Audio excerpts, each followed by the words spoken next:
नमस्कार दोस्तों, मैं रविंद्र रावत आप सभी का स्वागत करता हूं मेरे YouTube चैनल में। दोस्तों, ग्रहों के उपायों की विवेचना के आज के इस एपिसोड में हम चर्चा करेंगे जब सूर्य 10th हाउस में होता है तो उसके लिए जो बताए गए उपाय हैं वो किस समय पर किन कंडीशन में करना चाहिए, उसके लाभ हम किस तरह से उठा सकते हैं। लेकिन दोस्तों, उससे पहले मैं आपको याद दिला देना चाहता हूं कि अगर आपने अभी तक हमारे चैनल को सब्सक्राइब नहीं किया है तो प्लीज़ पहले उसे सब्सक्राइब करें और बेल बटन को जरूर दबा दें ताकि हमारे द्वारा जो भी वीडियोज़ बनती हैं उसकी नोटिफिकेशन आपको टाइमली मिलती रहे। दोस्तों, 10वें घर में सूर्य काल पुरुष के हिसाब से, लाल किताब के हिसाब से मकर राशि में प्रवेश करते हैं। यहाँ पर वो अपने पुत्र के घर में प्रवेश करते हैं। आमतौर पर आपने देखा होगा कि मकर संक्रांति के दिन जब सूर्य शनि की राशि में प्रवेश करते हैं यानी अपने पुत्र की राशि में प्रवेश करते हैं तो उनको त्योहार के रूप में मनाया जाता है। इसी प्रकार से सूर्य जब 10th हाउस में होते हैं तो वो अपना अच्छा फल भी देते हैं, लेकिन सूर्य और शनि विपरीत तासीर वाले ग्रह हैं तो इनमें टकराव की स्थिति भी आती है। 10वां घर है, 10वां घर आपके कर्म का होता है, आपके जीवन का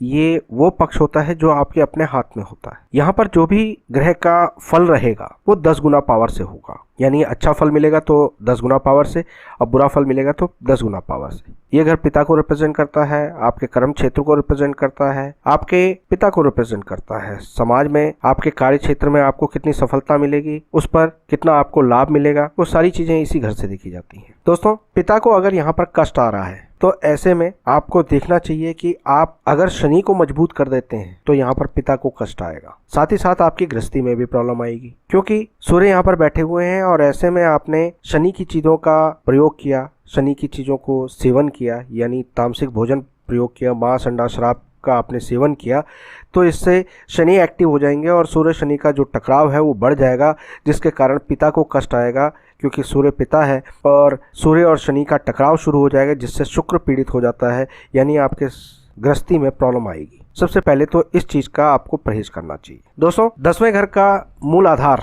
चौथा घर होता है। 10वें घर का मूल आधार दूसरा घर होता है क्योंकि धन और सुख ये दूसरे घर और चौथे घर से देखे जाते हैं। 10वां घर कर्म का है। कर्म हमेशा धन के लिए, धन की प्राप्ति के लिए किया जाता है और उससे आपको सुख की प्राप्ति होती है। अगर दूसरा घर और चौथा घर खाली हो तो ऐसे में सूर्य यहाँ पर सोया हुआ माना जाता है और सोया हुआ ग्रह का मतलब ये है कि उसके नेगेटिव पहलू तो जागेंगे लेकिन जो अच्छे पहलू हैं वो अब अपना फल नहीं दे पाएंगे। जब पिता को कष्ट आ रहा हो तो ऐसे में आप तांबे के सिक्के जल प्रवाह करें, लगातार 43 दिन करें एक एक सिक्का, तो उससे आपको पिता के हेल्थ में दिक्कत, सरकारी कार्यों में दिक्कत, यानी सूर्य से जुड़ी हुई जो भी चीजें हैं उसमें आपको राहत मिलेगी। यहाँ पर आप शनि को किसी भी तरह से स्ट्रॉन्ग ना करें, यानी आप अपने घर का इंटीरियर काले रंग से ना करें। जितना काला नीला रंग को परहेज करते हैं उतना आपके लिए अच्छा है। जब भी काला नीला रंग आप पहनेंगे तो राहु और शनि एक्टिव होंगे। जब भी आप मांस मदिरा अंडा का सेवन करेंगे, सिगरेट पियेंगे, तामसिक भोजन का प्रयोग करेंगे तो उससे शनि एक्टिव हो जाएंगे, राहु एक्टिव हो जाएंगे और आपके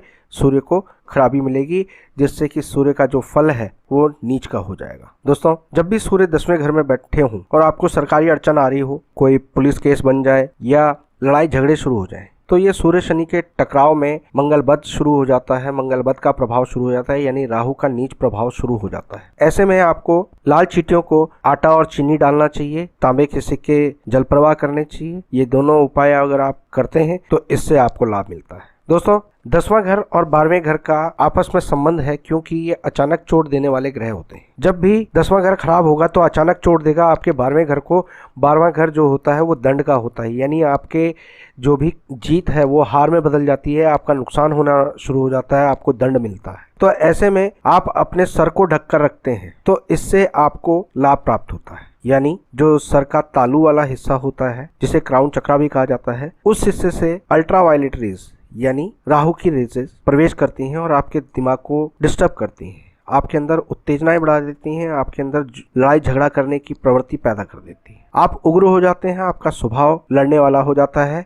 तो जब आप उसको सफेद, संतरी, खाकी इन कपड़ों से अपना ढकते हैं या केसरी रंग की पगड़ी आप अपने सर पर रखते हैं, कपड़ा रखते हैं, तो उससे वो रेजेस रुक जाती हैं, रिफ्लेक्ट हो जाती हैं। दूसरी तरफ अगर आप काली या नीली टोपी पहनते हैं तो उससे वो रेजेस एब्जॉर्ब होती हैं, तो वो आपकी बॉडी को नुकसान पहुंचा सकती है। इसलिए आपको अक्सर 10वें सूर्य के समय पर कहा गया है कि सर को पगड़ी, साफा इन चीजों से ढक के रखें। ऑप्शनली कई लोग टोपी पहन लेते हैं। टोपी जो होता है वो बुध होता है पहनने को पहन सकते हैं, लेकिन ये ऑप्शनली होता है। दोस्तों, जब भी सूर्य 10वें घर में हो और आपको संतान से संबंधित परेशानी आ रही है तो ऐसे में भूरे रंग की गाय या भूरे रंग के कुत्ते को अगर आप फीड करवाते हैं तो उससे आपके 10वें घर के सूर्य के नेगेटिव प्रभाव कंट्रोल में हो जाते हैं। तो दोस्तों, उम्मीद करता हूं कि मेरी बात आप तक पहुंची होगी। किसी भी तरह का और कोई सवाल या डाउट रह गया हो तो आप हमें कमेंट बॉक्स में लिख सकते हैं। वीडियो पसंद आई हो तो लाइक और शेयर करना ना भूलें। फिलहाल मैं अपनी वाणी को विराम देता हूं। नमस्कार।